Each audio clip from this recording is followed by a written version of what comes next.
これは日本が経験した最も絶望的な戦いの記録。相手は目に見えない死の病。人々が神として恐れた天然痘です。一度この神に見入られれば高い確率で命を落とす。たとえ生き延びても顔には醜い痕跡が刻まれ、時には光を奪われました。1773年江戸、わずか一つの都市で19万人が命を落としました。それは美しさも将来も容赦なく奪い去る見目定めの病でした。しかしこの絶望の闇に科学の光を灯そうとした者たちがいました。これは神への祈りから始まった物語が人類の偉大な勝利へと至る奇跡、神を根絶した日本の知られざる英雄たちの物語です。よろしければチャンネル登録をお願いします。有効な治療法が存在しない時代、人々は病そのものを放送神として神格化し、恐れ、そして祀り上げました。この断れない客をもてなし、穏便に立ち去ってもらうため、人々が頼ったのが赤色の力でした。病気になった子供は赤い衣服を着せられ、赤い布団に寝かされました。枕元には赤い玩具が置かれ、あらゆるものが赤で満たされたのです。なぜ赤だったのか。そこには二重の願いが込められていました。一つは放送神が好む赤色でもてなし機嫌を取るため、そしてもう一つは赤が持つ魔除けの力で病魔を打ち払うため。絶望の中で人々はあらゆる可能性にすがったのです。この信仰は放送絵と呼ばれる浮世絵を生み出しました。病魔を退治する英雄正気などが赤一色で描かれたお守りです。また福島会津地方の赤べこのような郷土玩具も単なる慰み物ではなく、厄除けの呪力が込められたお守りでした。しかしこれは単なる迷信ではありませんでした。その根底には驚くべき経験的な観察眼があったのです。当時の人々は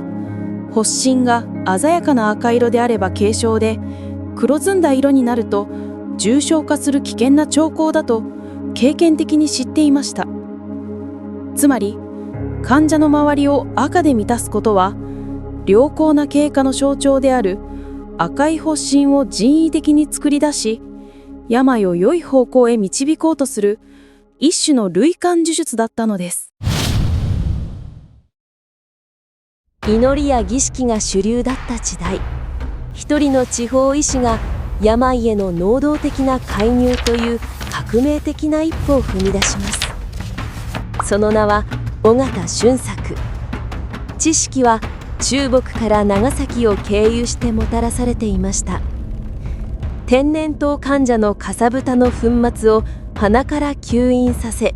意図的に軽い感染を引き起こし免疫を得る人痘接種です。しかしこれは健康な子供に死に至る病を直接植え付ける行為。あまりに危険な賭けにほとんどの医師は恐れて手を出せませんでした。俊作はこの危険な技術に光を見出します。彼は中国の医学書「医草金刊」に書かれた方法をただ真似ることはしませんでした。粉末が飛び散り吸引量が不安定になる欠点を見抜き、彼は独自の鼻孔鑑評法を考案。木製のヘラで眠る子供の鼻へそっと粉末を届け、投与量を精密に管理したのです。寛政2年1790年、俊作の理論を信じた庄屋天野仁左衛門が自らの2人の子供への接種を申し出ます。施術は成功。2人の子供は軽い症状の後に無事回復し、免疫を獲得しました。日本で人痘接種が成功した歴史的な瞬間です。この成功はイギリスのジェンナーがより安全な牛痘法を発見する6年も前の出来事でした。征夷は未だ病ざるを治す。俊作は治療より予防の重要性を説き、日本における予防医学の扉を開きました。彼の危険な賭けが未来の日本を救う土壌を耕したのです。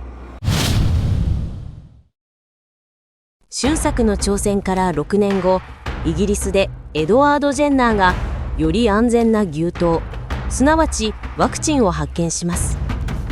人類が天然痘を克服する道筋を照らす希望の光でした。しかし、その光が鎖国下の日本に届くまでには半世紀もの時間と乗り越えがたい壁が存在しました。最大の敵は距離。当時のワクチンは生きたウイルスを含む液体で、冷蔵技術のない時代、数ヶ月に及ぶ船旅で簡単に効力を失ってしまいました。1823年、著名な医師シーボルトも日本へ牛痘米を持ち込みましたが、長崎に着く頃には完全に失活。接種は無残にも失敗に終わります。希望の種は日本の土に根付く前に大海原で何度もその命を絶たれたのです。この絶望的な状況を打ち破ったのが長崎出島のオランダ商館医モーニッケと佐賀藩の医師奈良林宗賢でした。度重なる失敗から学び、彼らは輸送方法を革新します。不安定な液体ではなく、牛痘を摂取した子どもの腕のかさぶたを乾燥させて運んだのです。1849年7月、長崎。この乾燥糖化を用いた接種が奈良林宗賢の息子に行われ、ついにその腕に美しい農法が形成されました。日本で近代的なワクチンが初めて成功裏に根付いた歴史的瞬間。半世紀にわたる距離という名の暴君との戦いについに終止符が打たれたのです。長崎で灯された小さな希望の火は、ここから驚くべき速さで日本全土へと広がります。しかしそれは幕府主導のキャンペーンではありませんでした。主役は蘭学という共通の知識で結ばれた献身的な医師たちのネットワーク。彼らが築いたのは生きたワクチンを運ぶ人の鎖でした。ワクチンの効力はわずか1週間。遠隔地へ運ぶには7日以内に次の子供に接種し、その子の腕からさらに次の子へと植え継ぐ壮大な生命のリレーが必要でした。このリレーの強力な後援者となったのが佐賀藩主鍋島直政。彼は日本で成功が確認されると間髪入れず自身の息子に接種を受けさせました。牛痘を打つと角が生えるといった流言飛語が飛び交う中、藩主自ら藩を示すこの行為は民衆の恐怖を拭い去る最も強力なメッセージとなりました。このネットワークの中心にいたのが大阪の医師緒方洪庵です。自身も天然痘で苦しんだ彼は私財を投じて種痘所除痘館を開設しました。除痘館は西日本の拠点となり、全国から集まる医師に技術を教えワクチンを分与する日本初の公衆衛生システムの中核を担ったのです。そしてこの物語は福井藩の風原良作のような無数の地方の英雄によって支えられていました。彼は師主から譲り受けたワクチンを故郷に届けるため、雪深い山道を越え接種を受けてくれる子どもを探して村々を説得して回りました。この医師たちのネットワークは幕府の命令を待たず、封建社会の壁を越えて機能した事実上の全国規模の科学インフラでした。来るべき近代化のまさにリハーサルだったのです。人痘と牛痘、どちらも免疫を得る方法ですが、その科学的基盤は根本的に異なりました。人痘が毒を持って毒を制す危険な賭けだったのに対し、牛刀は人体に無害な禁煙ウイルスを代理として使うことで安全に免疫を獲得する画期的なパラダイムシフトでした。これにより重症化や二次感染のリスクは劇的に低下したのです。しかし技術的な優位性だけでは普及は保証されません。牛の病気を植え付けられるという行為は人々に生理的な嫌悪感と非科学的な恐怖を植え付けました。この信頼の壁を蘭学者たちは3つの戦略で乗り越えました。第一に鍋島直政のような指導者層が率先して範を示すトップダウンの保障。第二に尾形公安の助刀官のような信頼できる専門機関を設立し正確な情報を発信する拠点とすること。そして第3に笠原良作のような地域の医師たちが一人一人を説告し目の前で安全性を実践するボトムアップの信頼構築です。